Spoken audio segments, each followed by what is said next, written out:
नाजरीन, आज की इस वीडियो में आपको अब्बासी खलीफा मामून रशीद के दौर के एक वाक़े के बारे में आगाह किया जाएगा।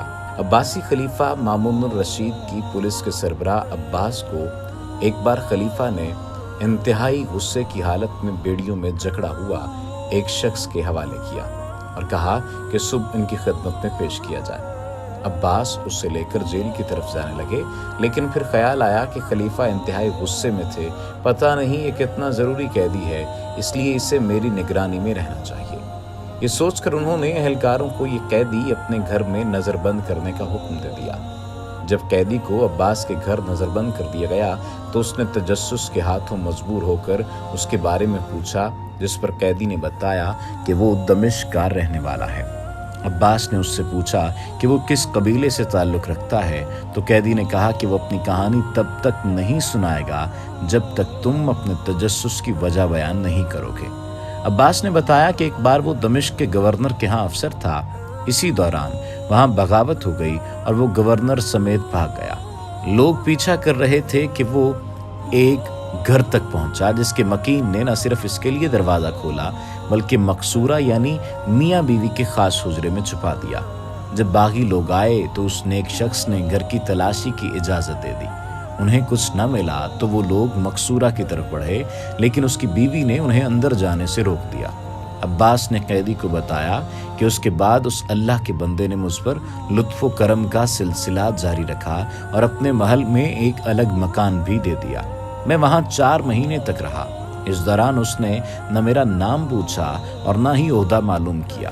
एक रोज़ मैंने बगदाद जाने की इजाज़त मांगी तो उसने बखुशी इजाज़त देने से कबल मुझसे कहा कि मैं बगदाद जाने वाले काफ़िले का पता करके आता हूँ। जिस रोज़ वो रवाना हुआ उस रोज़ आपको उसके साथ भेज दूंगा। मैंने उस नेक शख्स से अहद किया कि इतनी मुद्दत के हुस्न सलूक और हमदर्दी की बिना पर मैं तेरे साथ ये वादा करता हूँ कि ज़िंदगी भर तुम्हारा एहसान न भूलूंगा और हस्बे ताकत उसका बेहतरीन सिला दूंगा।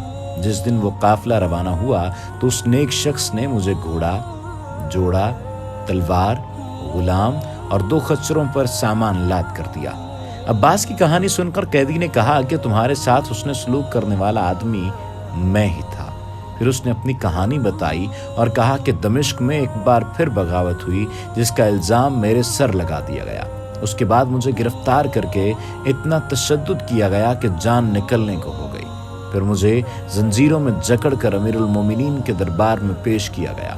हालत ये है कि मैं वसीयत भी नहीं कर पाया। मेरा गुलाम इस वक्त बगदाद में ही मौजूद है ताकि मेरे साथ गुजरने वाले हालात से मेरे घर वालों को आगाह कर सके।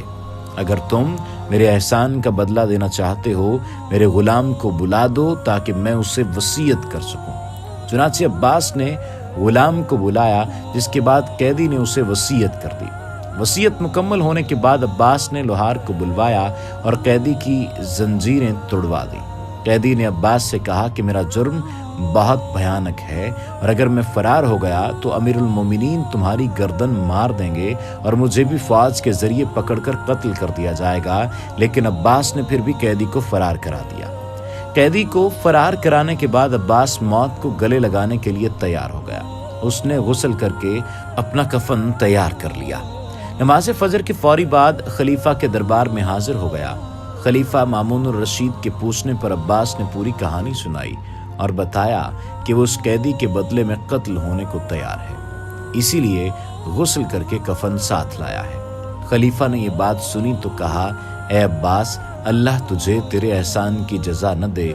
तेरा एहसान भला कब इसके दर्जे को पा सकता है, क्योंकि तूने तो पहचानने के बाद एहसान किया और उसने बगैर जाने पहचाने तुझ पर एहसान किया था। मुझे पहले क्यों ना बताया कि तेरी तरफ से मैं खुद उसके एहसान का बदला चुका देता। खलीफा की ये बात सुनकर अब्बास में हिम्मत पैदा हुई और उसने अर्ज़ किया कि वो शख्स अभी भी बगदाद में है ताकि मेरे मामले की खबर रखे और अगर मेरी जान को खतरा हो तो खुद पेश होकर अपनी गर्दन कलम करवा दे। ये बात सुनकर मामून रशीद ने कहा कि ये उस शख्स का दूसरा बड़ा एहसान है जो पहले से भी बड़ा है। जा और उसे मेरे पास ला ताकि तेरे ऊपर होने वाले एहसान का सिला मैं खुद अदा कर दूं। चुनांचे अब्बास उस शख्स के पास गया और खुशखबरी सुनाई कि खलीफा उसे इनाम देना चाहता है।